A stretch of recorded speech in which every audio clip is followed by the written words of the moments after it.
ఇదే మహబూబ్‌నగర్ కింద, నాగర్ కర్నూల్ కింద పాత పాలమూరులో 3 స్థానాలు బీఆర్ఎస్‌కి వచ్చినాయి. మిగిలినన్ని కాంగ్రెస్ క్లీన్ స్వీప్ చేసింది. ఎట్లా అక్కడ బీజేపీకి అసలు ఏం పట్టుందనుకుంటున్నారు? యాక్చువల్గా ఈ ఓటరింగ్ సరళి ఎలా ఉందంటే, ఒకసారి ఓటరు ఆలోచించే విధానాన్ని బట్టి ఉంటుంది.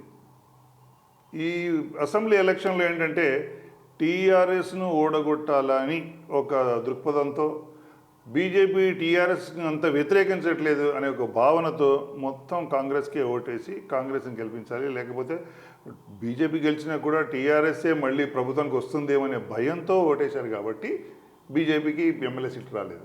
కానీ బీజేపీకి వ్యతిరేకం కాదు ఓటర్లు, టీఆర్ఎస్కు వ్యతిరేకం.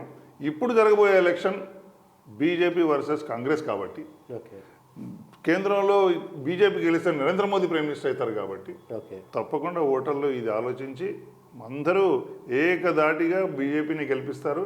మళ్ళీ ఎక్కువ సీట్లు తెలంగాణ నుంచి అప్పుడు కాంగ్రెస్ వేసినటువంటి వాళ్ళు ఇప్పుడు ఎందుకు వేయరు అంటే, అప్పుడు కూడా టీఆర్ఎస్ వ్యతిరేకత కనబడింది, ఇప్పుడు కూడా టీఆర్ఎస్ కూడా పోటీలో ఉంటుంది. అవును, టీఆర్ఎస్ పోటీలో ఉన్నా ఇప్పుడు వ్యతిరేకత కాంగ్రెస్ వైపు వెళ్ళదు. ఆ ఓటింగ్ అంతా బీజేపీ వైపు వస్తుంది. ఎందుకంటే కేంద్రంలో టీఆర్ఎస్ పని లేదు, తర్వాత కేంద్రంలో కాంగ్రెస్ లాభం లేదని వాళ్ళకి తెలుసు. జోడో యాత్ర చేసి రాహుల్ గాంధీ కాబోయే ప్రధాని చేసినా కూడా 3 రాష్ట్రాల్లో ఓడిపోయిన తర్వాత ప్రజల ఆమోదం పొందలేదు. వరుసగా 3 రాష్ట్రాల్లో ఓడిపోయారు కదా.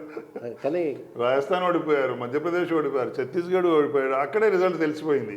భారతీయ జనతా పార్టీ అయితేనే సుపరిపాలన జరుగుతుందని విశ్వాసం ప్రజల్లో